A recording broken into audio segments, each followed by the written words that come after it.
لقد نجحت السلطات التركية في إلقاء المناضل عبد الله أوغلان خلف القضبان بجسده، ولكنها فشلت في أن تلقي بهذا الإنسان المناضل فكرا خلف هذه القضبان. لقد استطاع أن يتغلب على تلك القضبان بفكره ويحلق عاليا ليصل بفكره وبإنجازه الإنساني الفكري إلى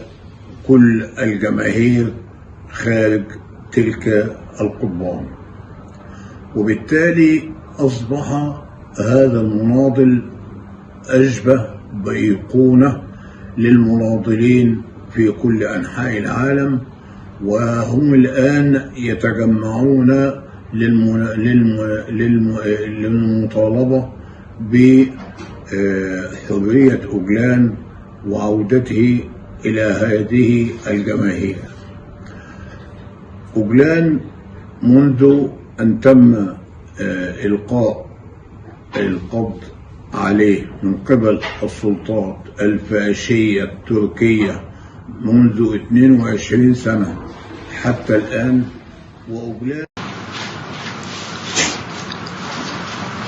فمنذ 22 سنة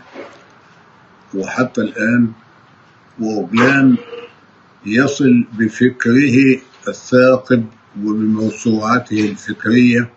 إلى خارج الأسوار وإلى كل المعذبين في الأرض الذين يتوقون إلى الحرية. إن مطلب حرية أوغلان لم يعد مطلبا كرديا فقط، ولكنه مطلب مصري وعربي وإنساني أيضا، ولذلك تزايدت اللجان المطالبة بحرية أوغلان في كل أنحاء العالم تطالب به على أساس أن يعود بفكره وجسده إلى التواقين إلى الحرية التي ينشدها من أجلهم. إننا في مصر وفي هذه اللجنة التي شاركت في تأسيسها وتحولت من لجنة مصرية إلى لجنة عربية، نعمل الآن على المطالبة بشتى الوسائل، من خلال السوشيال ميديا، من خلال الكتابات، من خلال المقالات، نعمل على المطالبة